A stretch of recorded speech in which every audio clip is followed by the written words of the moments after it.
साथियों, all India medical students association United राष्ट्रीय अध्यक्ष भरत बेनीवाल। आप सभी को पता है कि लगातार संघर्ष हमारा जारी है। अभी हम सरदार शहर उपचुनाव में सरकार के खिलाफ मोर्चा खोल के बैठे हैं और सभी को पता है कि परसों भी सभा रखी गई थी बड़ी, और कल भी सभी ने मीटिंग रख के कार्यकर्ताओं ने और सरकार के खिलाफ जो है प्रचार करने के लिए मुहिम छेड़ी थी।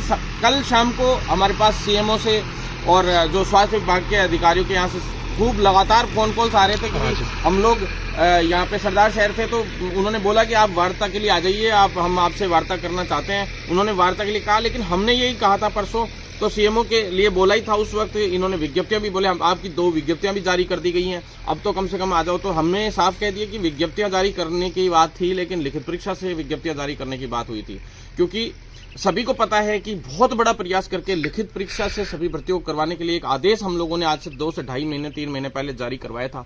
बहुत बड़ा संघर्ष था उसके लिए, और उसके बावजूद इन्होंने इन दोनों विज्ञप्तियां जो जारी करी है, नर्सिंग ऑफिसर और फार्मासिस्ट, इनको पहले की भर्तियां बता रहे हैं। ये कह रहे हैं बैकलॉग है पहले का, ये कहकर बेवकूफ बना के और ये लोग इस विज्ञप्ति को जारी कर रहे हैं। मैं सरकार से ये पूछना चाहता हूं, जब पहले की थी तो पहले जारी करते आप। नई भर्ती जारी हुई है विज्ञप्ति, तो वो जो आदेश जारी हुआ है कार्मिक विभाग का, वो आदेश यूं कह रहे अगली भर्ती सारी लिखित परीक्षा से आएगी। ये भर्ती क्या है, पुरानी विज्ञप्ति है। तो साथियों, मैं आपको कहना चाहता हूं कि ये सरकार बेवकूफ बनाना चाह रही है। साफ साफ दिख रहा है कि ये किसी हाल में इन भर्तियों को कराना नहीं चाह रही है। 2018 में इनको कराना होता, इनकी मंशा होती तो फार्मासिस्ट भर्ती 2018 वाली 4 साल हो गए लगातार, अब तक वैसे ही पड़ी है। चाहते तो नए पद भी सृजित किए हैं, नए पद को वित्तीय स्वीकृति भी मिली है फार्मेसी में, और अगले पद चलो ये नए नियमों से करा देते, लेकिन इनको पहली वाली ही नहीं करानी थी। अब 1700 1750 जो वैकेंसियों की पहले विज्ञप्ति जारी हुई थी वही करा देते, लेकिन इनको करानी नहीं है भर्तियां। कहते ही हैं, हम अधिकारियों से मिलने जाते हैं, कल भी फोन पे बात हुई थी, फार्मासिस्टों की तो इनको जरूरत ही नहीं लग रही। ये कह रहे हैं कि भाई फार्मासिस्टों की इतनी जरूरत ही नहीं ज्यादा, ये कहना था इन लोगों का उस वक्त। साथियों, क्योंकि आप लोग हो ना इनको सेवाएं देने के लिए, 7-7 हजार वाले भाई लोग हैं ना, सेवा देने के लिए इनके पास 7-7 हजार में आदमी हैं, खूब हैं। आज फॉर्म निकाल दो, अंधाधुंध चढ़ाई कर देंगे, फॉर्म भर देंगे, 6,952 रुपए नर्सेज को मिल जाएंगे और फार्मासिस्ट वालों को मिल जाएंगे, और बढ़िया बेड़ा गर्क कर देंगे। हाँ, उस 6,952 की जो सैलरी की जो भर्ती में चयन हो जाएगा, फिर इनको हटाएंगे या किसी और को कुछ करेंगे, चाहे 1 महीने बाद ही इनको कितने भी बड़ा आंदोलन करना पड़े, तैयार, एकदम तैयार, और सारे एकजुट। लेकिन उसके विरोध के लिए एक व्यक्ति सामने नहीं आता, एक व्यक्ति अकेला भरत बेनीवाल लड़ता है, और फिर क्या कहेंगे, ये तो धरने करते हैं, ये तो वो करते हैं। अरे भैया, हम भरत बेनीवाल है जो ये मेडिकल फील्ड बचा है, मुश्किल से हम लोग लड़ाई लड़ रहे हैं, लगातार 365 दिन तुम्हारे लिए संघर्ष कर रहा हूं। और जिस दिन मैं कह रहा हूं, अब भी कह रहा हूं, मैं तुम्हारा भाई हूं, मैं कोई इसमें एटीट्यूड में नहीं बोल रहा हूं, मैं रियल में आप लोगों के लिए लड़ रहा हूं ना, इसलिए बोल रहा हूं। और मैं आज आपको कह रहा हूं, इस फील्ड का बेड़ा गर्क करने के लिए आप खुद स्वयं जिम्मेदार हो, सरकार जिम्मेदार नहीं है। सरकार को तो मजे आ रहे हैं फुल, वो तो लड़वा रही है संविदा कर्मी भाइयों को, बेरोजगार भाइयों को, सबको आपस में लड़वा रही है। बढ़िया सिस्टम चल रहा है। कोई तो 2013 वाले बैठे हैं, कोई 2018 वाले बैठे हैं, कोई ये संविदा वाले बैठे हैं आंदोलन पे, कोई कह रहा है नए बेरोजगार साथी कह रहे हैं हमें नई भर्ती चाहिए, वो भी आएंगे नहीं, आंदोलन करेंगे, वो आएंगे नहीं, बसें खड़ी कर देंगे ना उनके सामने, तो भी वो उसमें नहीं बैठेंगे आंदोलन के लिए। तो हालत तो बहुत खतरनाक है, हालत बहुत खराब है। ये तो लड़ रहा हूं, जो मेरी हिम्मत मानिए। साथियों, मैं आपको कह रहा हूं, अब भी कह रहा हूं, जाग जाइए। ये नर्सिंग ऑफिसर और फार्मासिस्ट भर्ती जो कल परसों विज्ञप्ति जारी की है इन्होंने, जानबूझ के नियमों से छेड़छाड़ करते हुए, जबकि पहले लिखित परीक्षा के आदेश जारी हो गए। तो आज मेरे संविदाकर्मी भाइयों को भी कहना चाह रहा हूं कि ये भर्ती नहीं करवाना चाह रहे हैं, हमने तो लगा दिए, देखो कोर्ट में, जल्द ही कोर्ट में न्यायालय में हमें जीत भी मिलेगी, श्योरिटी है, हमें पता है इस चीज का, क्योंकि कार्मिक विभाग के आदेश को लेकर जा रहे हैं हम, और सारे तरीके से सिर्फ उस आदेश से ही काम हो जाएगा। लेकिन आप लोगों को जो बेवकूफ इन्होंने बनाया, जिस तरीके से हम लोगों को बेवकूफ बनाने का काम कर रहे हैं, जाग जाइए, एकजुट हो जाइए। आपको परमानेंट करने के लिए भी हम यहाँ सरदार शहर पड़े हैं, संविदा कार्मिकों को परमानेंट करने के लिए भी हमने यहाँ आंदोलन चला रखा है। आपके अपने संविदा कर्मी जितने भी हैं, चाहे एनएचएम से जुड़े हुए साथी लोग हो, सभी को कुछ दिन पहले एक आदेश जारी हुए, और उसके अंदर कोई को 18,900 में ले लिया गया, किसी को 22,000 कुछ में ले लिया गया, किसी को 33,000 में ले लिया गया, किसी को और नीचे में लिया गया। तो जो क्या आपकी वैल्यू ये है, आप बीएससी नर्सिंग की डिग्री कर रहे हो, 7-8 लाख रुपए लग जाते, खर्च हो जाते, उसका ब्याज नहीं है ये। साथियों उसका ब्याज 8-8-9-9 हजार नहीं और आप 6,952 की नरेगा के इक्विवेलेंट नौकरी ज्वाइन कर लेते हो। ये किसकी गलती है? किसकी गलती? आप लोगों की गलती है साथियों, आप लोगों की। अब मैं आपको देखो सीधी बात बता रहा हूं। नंबर एक बात, हम लोग साइकिल यात्रा लेके गए, सरदार शहर पड़े हैं, साइकिल यात्रा लेकर गए, युवा सत्याग्रह आंदोलन किया, उपचुनाव का आंदोलन चल रहा है। तो साथियों उस वक्त हमें राष्ट्रीय नेतृत्व द्वारा सीएम से भी मिलवाया गया, हमारी मांगे पूरी करने की बात कही गई, साथ में विज्ञप्ति जारी करी गई एमओ की और सीएचओ की विज्ञप्ति 7-8 दिन में, दीपावली के 2 दिन बाद जारी करने की आश्वासन दिया था और वो की भी लाइन वाइज हो भी रही थी। तो 15 नवंबर तक का इन्होंने आश्वासन दिया था कि हम सारी विज्ञप्तियां आपका 50% विज्ञप्तियां हम जारी कर देंगे और 50% काम बाकी का कर देंगे। संविदा कर्मियों को परमानेंट करने का हो, चाहे कम्युनिटी हेल्थ ऑफिसर्स को परमानेंट करने का काम हो, चाहे जो ओबीसी विसंगति को दूर करने का काम हो। ओबीसी विसंगति के लिए जब शहीदी स्मारक पे हमने आंदोलन किया था, उस दिन हरीश चौधरी जी भी थे और सभी लोग थे, जितने बड़े नेता थे ओबीसी वर्ग के वो लोग भी थे। उस दिन हम लोगों की वार्ता करवाई गई, ओबीसी विसंगति को दूर करने के लिए उन्होंने, मुख्यमंत्री जी ने फाइनली कह दिया। उसके बाद कैबिनेट में जब वो मामला रखा जाता है तो कैबिनेट के अंदर 1-2 मंत्री हैं जो उस पर ऑब्जेक्शन कर देते हैं, जबरदस्ती का ऑब्जेक्शन, कोई मतलब नहीं, जानबूझ के लड़वाने का काम, हर जगह पे हर चीज को फंसाने का काम। गहलोत साहब घोषणाएं खूब कर रहे हैं लेकिन सिर्फ लड़वाने का काम कर रहे हैं, थोथी घोषणाएं निकलती हैं। संविदा कर्मी परमानेंट देख ही लिया आपने कैसे हुए, संविदा के ही पद पे नियमित करने का काम ये कर रहे हैं। नहीं, हमें स्थायी पद पे नियमितीकरण चाहिए। और रही बात जो ओबीसी के समय सीमा वाला हमारा काम हुआ, लेकिन ठीक है, उसके लिए धन्यवाद भी दिया था हमने सरकार को। 3 भर्तियों का समाधान हुआ, उसमें वीडियो भर्ती का भी हुआ, उसमें कंप्यूटर अनुदेशक का भी और पशुधन सहायक का भी हुआ, और कई अन्य भर्तियां जिनमें ये प्रॉब्लम आने वाली थी उसको पहले ही हमने समाधान करवा लिया। और इससे पहले मैंने सीएचओ में भी, सीएचओ हो चाहे रेडियोग्राफ लैब टेक्नीशियन हो, सेम इसी प्रकार की समस्या आई थी, मैंने बिना किसी आंदोलन के ही समाधान उस वक्त करवा लिया था साथियों। उसी के आधार पर यह सब किया गया है कि इस तरह से समय सीमा वाला जो था। तो साथियों मैं आपको बता दूं, उसके अगला जो अब आपको मेन बात, जो रेडियोग्राफर लैब टेक्नीशियन और एएनएम की जो भर्ती आने जा रही है, उसके लिए बहुत बड़ी सूचना आ रही है। आप सभी को पता है, निकलकर कोर्ट में केस चल रहा था, और कोर्ट में केस किनका चल रहा था? जो 419 लोग मैंने फर्जीवाड़े वाले बाहर करवाए थे पिछली पैरामेडिकल की भर्ती में 2020 वाली में, जिसमें रेडियोग्राफर लैब टेक्नीशियन और ईसीजी टेक्नीशियन वाले साथी इतने परेशान हुए थे। अकेला बंदा था, साथ में विनोद भाई था, जयदेव भाई थे, भवानी भाई थे और भूपेंद्र भाई, ये लोग लगातार, हम 4-5 लोगों की टीम जो मुख्य रूप से इस मामले में मजबूती से लड़ाई लड़ रही थी, और इतनी मुश्किल से इसको करवा के लाए थे हम लोग कि फर्जियों को बाहर करवाया। फर्जी रजिस्ट्रेशन थे उनके लिए, पूरी वीडियोग्राफी करवाई, कैसे कैसे उनको वहां काउंसिल में बुलवाया। मैंने कमेटी, हम लोगों ने कमेटी बनवाई आरपीएमसी के अंदर, उत्तम सिंह शेखावत जी रजिस्ट्रार साहब थे। आप सभी को पता है कि कमेटी मेरे लेटर पैड पे ही बनी थी, और उस कमेटी को बनने के बाद उसमें जांच करी गई। जितने मेंबर्स थे आरपीएमसी के, उन्होंने भी काफी अच्छी मजबूती से उसमें पैरवी की और सारे फर्जियों को बाहर किया। साथियों सारा काम इतना प्रोसेस से हुआ, और आज जाकर जब अचानक से कल एक आदेश जारी हुआ है कोर्ट का, और उनको फर्जी नहीं माना गया एक तरीके से देखा जाए तो, और बहुत जल्द उनका समाधान हो गया लगभग, और उनको वैलिड माना गया एक तरीके से, उनकी जांच दोबारा से करने के लिए भी कहा गया है। तो साथियों डीम्ड यूनिवर्सिटियों को इससे हरी झंडी एक तरीके से मिल गई। और पहले से जो आज से 2 महीने पहले जो राजस्थान की जितनी भी डीम्ड यूनिवर्सिटियां हैं, उनके लिए भी मैं आज आपको बता रहा हूं, आपको आने के बाद आप तो तब मानते हो जब आपके 1-2 जो कर्मचारी नेता ही है, और कर्मचारी है 1-2 पैरामेडिकल वालों के, तो जो पूरे दिन उनको भड़काते रहते हैं।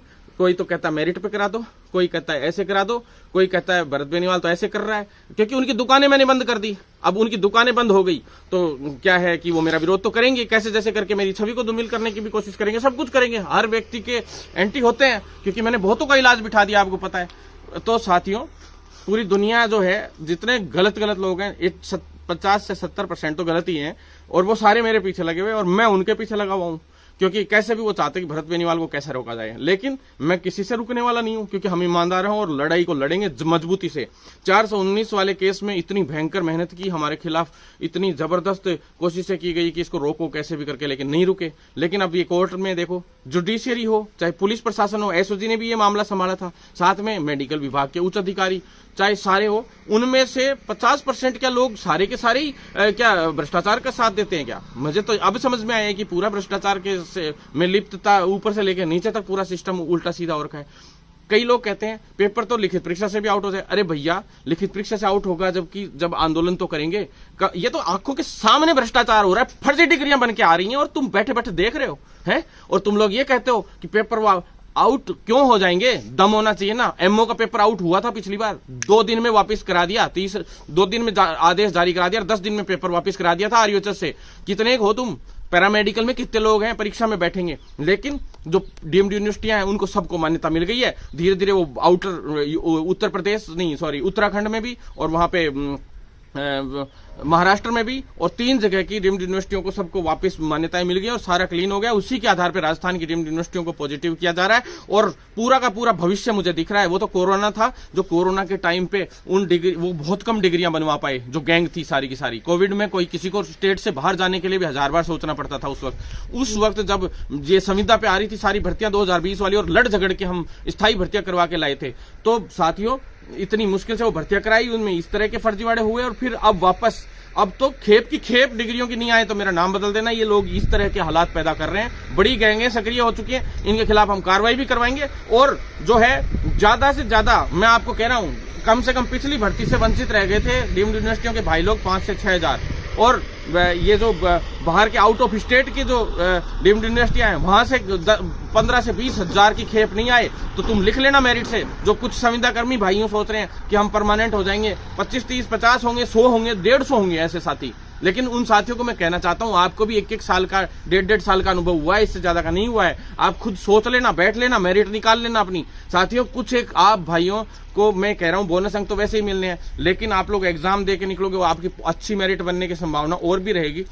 आप लोगों को भड़काया जा रहा है सिर्फ इसलिए कि भरत बेनीवाल का विरोध कैसे करना है। बस कुछ लोगों ने तो ये ठान के बैठे हैं, उनको आप लोगों से कोई मतलब नहीं है। नेगेटिविटी फैलाते हैं किस तरह से कि कोई मेरिट पे करा देगा, कोई ये कर, क्योंकि भरत बेनीवाल को रोक नहीं पा रहे हैं वो लोग, क्योंकि वो गुर्गे हैं उन फर्जियों के। वो उन फर्जियों के गुर्गे हैं जो फर्जी, चाहे फर्जी बेरोजगार नेता हो, चाहे फर्जीवाड़े वाले ये जो आपके मेडिकल विभाग के बड़े अधिकारी हो, चाहे ये पूरी गैंग है ऊपर से नीचे तक की, और पूरा जाल बिछा रखा इन्होंने। और लेकिन भरत बेनीवाल लड़ेगा, अंधाधुंध लड़ेगा इनके खिलाफ, चाहे आखिरी सांस तक मुझे लड़ना पड़े। तुम्हारे लिए लड़ूंगा साथियों। और तुम लोगों ने आज जो इतना जो ये कहते हैं कि भाई हाँ ठीक है ऐसे वैसे, तो साथियों मैं तो इतना ही कह रहा हूं, आप लोग सर साथ बनाए रखें 100%। अब समझ में आ जाएगी तुम लोगों को, तुम खुद कहोगे कि लिखित से होनी चाहिए। भाई साहब कहने लग गए, आज फोन आए मेरे पास बहुत सारे कि भाई साहब लिखित से ही होनी चाहिए, क्योंकि उनको पता लग गया कि 419 को जब वैलिड मान रहा है कोर्ट एक तरीके से और जांच करवा रहा है उन लोगों की, तो फिर क्या हालात होंगे आगे चल के। साथियों बहुत बड़ी लड़ाई है ये, और अभी तो पुरानी जो नौकरी पे लगे हुए ना उन पे भी दिक्कत आ सकती है, क्योंकि उनको फर्जियों को बाहर करवा के नए नौकरी जो चढ़वाए थे आंदोलन करके हमने, वो साथियों को भी समस्या आ सकती है। साथियों इसलिए हम हर तरीके से इस लड़ाई को लड़ रहे हैं। आरयूएचएस और आरपीएमसी के जो बिल्कुल वैलिड जो बच्चे हैं, उन लोगों के लिए मेरी ये लड़ाई थी, और उनको मैंने अधिकार दिलवाया भी था पिछली भर्ती और अगली में भी दिलवाऊंगा। और उनकी एलटी आरटी वाले जो वंचित रह गए ना, उनको भी लगभग काम कंप्लीट कर दिया, उनको ज्वाइनिंग भी दिलवाकर छोड़ूंगा। चाहे फर्जियों का मामला हो चाहे कोई भी मामला हो, वो फर्जियों वाले मामले की वजह से उनकी वापस ज्वाइनिंग रोक रखी है इन्होंने। साथियों बड़ा मामला है, अकेला लड़ रहा था, कोई साथ देने वाला नहीं, सिर्फ पैरामेडिकल में केवल राजनीति है। इसी तरह से नर्सिंग ऑफिसर और फार्मासिस्ट में भयंकर राजनीति है।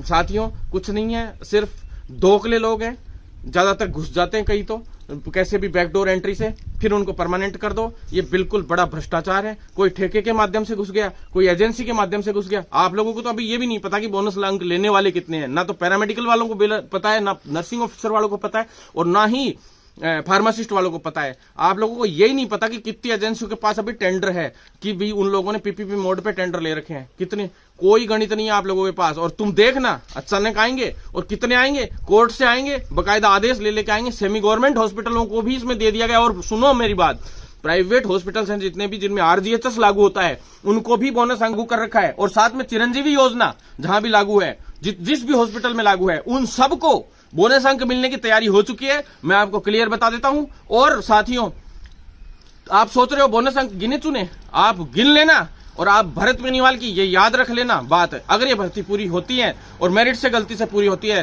तो जो लोग सबसे ज्यादा कोशिश कर रहे हैं ना, ये जो एनएचएम में लगे हुए हैं कुछ साथी लोग, कि कह रहे हैं कि हमारा तो परमानेंट हो जाएंगे, हम तो 1250 में, तुम 5000 6000 भर्तियां भी हो जाए ना, तो तुम परमानेंट होकर दिखा देना, मैं देख लूंगा। 20% लोग परमानेंट हो सकते हैं लास्ट, तुम लोगों में से 20 से 25%। लेकिन लिखित परीक्षा होती ना आज, और साथ में बोनस अंक होता, तो मैं कह रहा हूं आप लोगों को कोई रोकने वाला नहीं था। लेकिन तुमने जो बेवकूफी की ना इस बार, वो जिंदगी में तुम्हें याद रहेगी। और भरत बेनीवाल आज कह रहा है अब मेरा आखिरी आंदोलन है ये। इसके बाद मैं लिखित परीक्षा से भर्ती करवाने के बस मेरा था कि मैं कैसे भी करके और ये कैसे भी जल्दी से भर्तियां निपटाऊंगा। उसके बाद मैं सच बता रहा हूं, मैं तो इन चीजों से अब बिल्कुल दूर चला जाऊंगा। मैं बहुत परेशान हो चुका, क्योंकि इसलिए परेशान हो गया कि ज्यादा विरोधियों से क्या लड़े, मतलब नेताओं से, सरकारों से, गुंडों से, क्योंकि गुंडे तो पहले धमकी देते हैं कि इसमें से तुम बीच में से हट जाओ और ये आ जाओ। गुंडे तो खैर रोज निपटाने का ही काम है, कोई दिक्कत नहीं, हमें कोई डर नहीं लगता इनसे, ऐसे तैसे करते हैं सीधी। लेकिन मतलब इनसे लड़े जो तो लड़े, लेकिन मैं अपनी खुद की फील्ड के लोग, जो लोग कौन बैकडोर एंट्रियां करने वाले लोग हैं, वो इनको भड़काते हैं। हमारे बेरोजगार युवा हो चाहे कोई से भी युवा हो, इनको भड़काएंगे, काम ही नहीं करने देंगे, काम कर ही नहीं सकते आप उनसे लड़ोगे या इनसे लड़ोगे, अपनों से लड़ोगे। साथियों बहुत परेशान हो चुके, क्योंकि राजनीति इतनी गंदी है, जो आदमी आपके लिए कुछ नहीं करता उसके पीछे पीछे भागने वाले लोग हो। और यहाँ आज सरदार शहर में पड़े हम लोग, चलो कोई नहीं, तीसरा दिन है, मेरे सीएचओ को परमानेंट कराना है मेरे को, जिनको मैंने गोद ले रखा है। कई कहते सीएचओ का नाम ज्यादा लेते हो आप, सीएचओ की भर्तियों के लिए ज्यादा कर, क्यों नहीं करूं? वो मेरे साथ है, मेरे छोटे भाई हैं, मैंने उनको गोद लिया है। और मैं जिनको गोद ले लेता हूं, मेरी मेडिकल फील्ड को मैंने गोद लिया है, लेकिन मेरी मेडिकल फील्ड के लोग इस तरह से मेरे साथ करेंगे, इस तरह से नेगेटिविटी करने की कोशिश करेंगे। एक दो कुछ ही लोग हैं, ज्यादा लोग नहीं है, वो भी वो नेगेटिविटी फैलाने वाले भी कुछ संविदा पे चढ़े हुए साथी हैं, जो जिनको ये नहीं पता कि हम ये मांग तो कर रहे हैं मेरिट की, लेकिन आने वाला फ्यूचर क्या होगा इन युवाओं का। भैया जो आने वाले जो युवा है, आगे की भर्तियां भी सरकार ने ढर्रा यही चला दिया, पहले संविदा पे लो या ठेके पे लो, एजेंसी पे लो, 7-7 हजार में इनकी 5-7 साल रगड़ाई करो, फिर इनको परमानेंट करने के लिए ये आंदोलन करते रहेंगे। फिर जाके इनका कैसे जैसे करके कभी भर्तियों को कोर्ट में अटका दो, कभी कैसे अटका दो, ऐसे करके आके 7-8 साल में ये परमानेंट होंगे। फिर ये जाजू के कैसे जैसे 2 साल का प्रोबेशन पीरियड होगा, इतने में इनकी ओवर एज हो जाएंगे, नौकरियां करते रहेंगे। कुछ तो ओवर एज हो जाते हैं, कुछ नौकरियों में कैसे जैसे करके एज रिलैक्सेशन का भी 2 साल का हम नहीं चलाया था आंदोलन, सभी को पता, एज रिलैक्स करवा के लाए। सभी तरीके से फर्जीवाड़े के खिलाफ कानून बनवाने का काम हो, लेकिन फर्जीवाड़े के खिलाफ कितने कानून बनवा लो आप, बैकडोर से एंट्रियां तो इन डिग्रियों से हो जाएगी ना, तो कोई रोकने वाला ही नहीं है। तो ये सब जो दुनिया है इसी तरह से चल रही है। और लेकिन हम लोग इस लड़ाई को पीछे नहीं हटेंगे किसी भी हाल में, न्यायालय में भी जाएंगे, हर तरीके से इस लड़ाई को लड़ेंगे। सारे काम हुए हैं, जो सीएमओ में हमारी 3 बैठकें हुई थी पिछले, जो लगातार हुई थी, और अब सीएमओ में वापस भी बुलाया गया है। अभी कल भी बुलाया गया था हमें, हम नहीं गए, क्योंकि जो मेरिट आधार पे जो भर्तियां इन्होंने करी, इसकी वजह से हम नाराज हो गए थे। इन्होंने आश्वासन दिया कि 7 दिन के अंदर अंदर पैरामेडिकल की, 7 से 10 दिन के अंदर अंदर पैरामेडिकल की भी विज्ञप्ति जारी कर देंगे। जो आश्वासन यहाँ दिल्ली से दिया गया था, आपको पता है, ये कहा गया था पहले एमओ की विज्ञप्ति जारी होगी, फिर सीएचओ की विज्ञप्ति जारी होगी, फिर नर्सिंग ऑफिसर और फार्मासिस्ट की विज्ञप्ति जारी होगी, फिर पैरामेडिकल की भर्तियों की और एएनएम की विज्ञप्ति जारी होगी, यानी लैब टेक्नीशियन, रेडियोग्राफर और एएनएम की विज्ञप्ति जारी होगी। साथ में ऑक्यूपेशनल थेरेपी का मामला हो, जैसे ऑक्यूपेशनल थेरेपी का आप देख लो, आप नियमों में चेंजेस हुए थे, साक्षात्कार के आधार पे थी ऑक्यूपेशनल थेरेपी, और मैंने एक लेटर दिया था और ये वाला दिया था जो आपके इसका जो हमने आदेश लागू करवाए थे लिखित परीक्षा के, उसको दिया था, और साथ में कोर्ट का नोटिस दिलवाया था। उसी में छोटा सा काम था, और रिटर्न एग्जाम से अब वापस से आरपीएस से उसको भर्ती को करा रही है। और साफ साफ आज कल न्यूज़पेपर में भी आया था, आप लोगों ने पढ़ लिया होगा, 24 ऑक्यूपेशनल थेरेपिस्ट वाला, उसमें राम प्रसाद जी ये लोग मेरे टच में थे, तो लगातार मैं उनके लिए भाग दौड़ कर रहा था। मायराम जी वगैरह वो फिजियोथेरेपी के हिसाब से कर रहे हैं, उनके लिए भी जल्दी पोस्ट लेके आ रहे हैं। साथियों, पद वृद्धि की जो मांग थी हमारी, वो भी मानी है सरकार ने। उस वक्त हम लोग दिल्ली गए थे तो पद वृद्धि की मांग की थी हमने, हर एक भर्ती में विज्ञप्तियां जारी कराने की मांग थी। हमारी मांगे क्या थी? फिक्स मांगे थी, उसके अलावा कोई मांग पूरी हो ही नहीं रही। राजस्थान में ओबीसी है, ओबीसी के समय सीमा वाले सर्टिफिकेट वाली मांग पूरी हो ही गई सभी की हर भर्ती में, और वो तो मैंने पहले ही करवा ली थी, आज से 1 साल पहले, जब ये 2020 वाली जो भर्तियां हुई थी, चाहे सीएचओ की हो, रेडियोग्राफर, लैब टेक्नीशियन और ईसीजी की हो, इन सब में भी मैंने उसमें सभी को छूट करवाई थी समय सीमा वाली। तो ओबीसी, ईडब्ल्यूएस, एससी, एसटी जो प्रमाण पत्र थे, उन एमबीसी के जो सर्टिफिकेट थे, उनको समय सीमा वाला मामला सोल्व उसी टाइम करा दिया था, उसी के आधार पर अभी ये करा गया था। ये और बता देता हूं आपको। तीसरी बात, जो ओबीसी विसंगति को दूर करने के लिए सीएम साहब ने ट्वीट किया था, लेकिन अब कैबिनेट की बैठक हुई, उसमें नाटक हो गए, एक आज मंत्री ने ऑब्जेक्शन कर दिया। लेकिन ओबीसी विसंगति को भी दूर हम करवा कर रहेंगे। उसमें भी भूतपूर्व सैनिक भाइयों को भड़काने का प्रयास हो रहा है कई नेताओं द्वारा, मंत्रियों द्वारा, लेकिन ये बात वो भी समझते हैं कि क्या सही है क्या गलत है। 12.5% उनका कहीं नहीं जा रहा उसके अंदर, वो 12.5% उनको मिले ही मिलेगा। बस ये है कि उन जो कैटेगरीज में मर्ज कर दिया गया वो हटा के वो अलग से 12.5% होगा उसका। इसी तरीके से पूरे सिस्टमेटिक ढंग से ये काम होगा। तो साथियों, चिंतित होने की बिल्कुल आवश्यकता नहीं है। अभी सरदार शहर से हम सीएमओ की वार्ता है जो पॉजिटिव तरीके से मजबूती से अगर हमारी वार्ता कराएंगे तो हम करेंगे।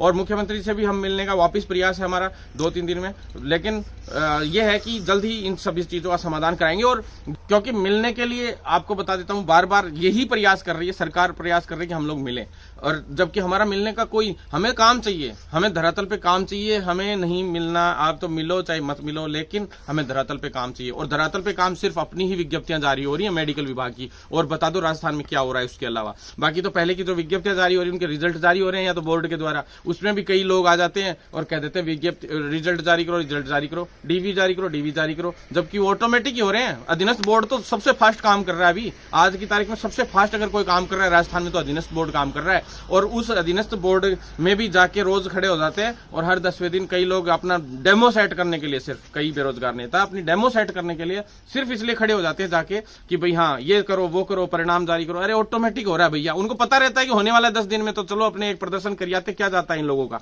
और जाके अपना डेमो सेट कर आते, क्या मैंने करवा दिया।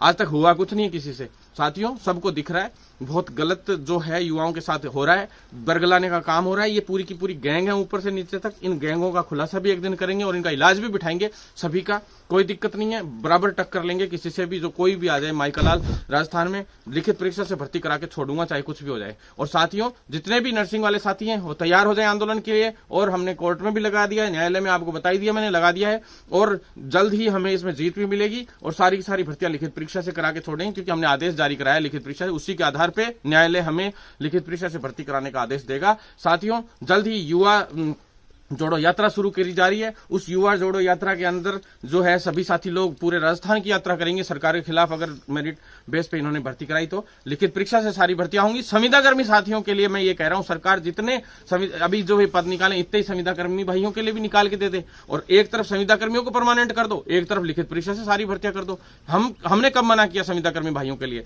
सभी संविदाकर्मी भाइयों को भी लाभ, उनकी तो परमानेंट के लिए भी हम साथ में मांग उठा रहे हैं। तो साथियों हम कोई किसी के खिलाफ थोड़ा ना है, सभी के साथ हैं। उस पर संविदा पे जो भर्ती भी लेते हो, हम तो संविदा प्रथा के खिलाफ हैं, बंद होनी चाहिए, पर लेते हो तो उसके लिए क्लिनिकली एस्टेब्लिशमेंट एक्ट लागू करते हुए समान कार्य समान वेतन के अनुसार उनको अच्छे से अच्छा पेमेंट मिले, चाहे वो प्राइवेट सेक्टर हो चाहे संविदा सेक्टर हो, मेडिकल विभाग में सभी को। तो साथियों सबसे मुख्य रूप से ये मांगे सारी की सारी हमने रखी हैं और मजबूती से आगे भी बढ़ रहे हैं। फिजियोथेरेपी काउंसिल बने और सीएचओ के नियमितीकरण की मुख्य रूप से मांग हमने रख रखी है। जल्द ही इनके कैडर का निर्माण करवाएंगे। 4800 से 5200 पे ग्रेड के बीच में इनका कैडर रहने वाला है सीएचओ के नियमितीकरण के हिसाब से। तो साथियों ज्यादा से ज्यादा वीडियो भी शेयर कीजिएगा, जिससे एक एक साथी तक ये वीडियो पहुंच सके। खासकर इस वीडियो में पैरामेडिकल वाले साथियों के लिए एक बड़ा मैसेज है, आपको दिख गया होगा, कम से कम 20-30 हजार फॉर्म आएंगे और आप लोग मेरिट आधार पे अगर भर्ती करवाते हैं तो, और लिखित से आएंगे। मैं आपको कह रहा हूं कोई रजिस्ट्रेशन नहीं करवाने वाला, और बोलो आरपीएमसी के अंदर डर के मारे, क्योंकि उनको पता है लिखित से हमारा नंबर ही नहीं आना। तो कुछ है जो फर्जी करवाए भी गए